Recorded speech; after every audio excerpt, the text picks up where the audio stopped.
This is how to fix the Xbox controller lead trigger. If ever your trigger comes off like this because of lag, what you do is you gotta line this bit up here. It's hard to film with one hand. You line that bit up with that, like there. It's the really delicate part. It's very delicate. It's this little flap here. Excuse my awful recording with one hand. You gotta line that up with that bit like there. Perch it in like there. Once you've done that, yeah, lay it kind of like flat like there.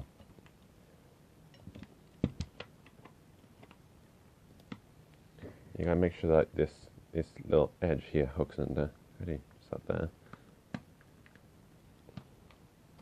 Then once you got there, yeah, you got it.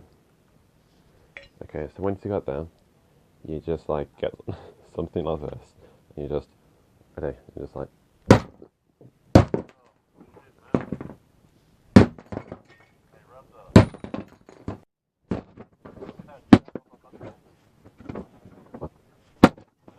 um,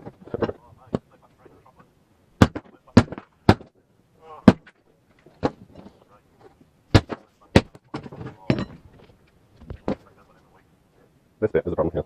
This very bit here is a problem. You have to remove that from the Xbox controller, and then work fine. You see this now? It's a fully working Xbox controller. Look, the home button here. Try to just hold it down. There, hold it in.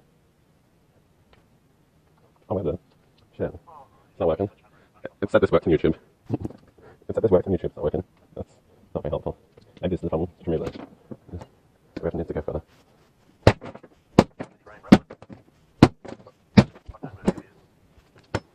Yep, that looks fixed. That now looks fixed. Didn't work.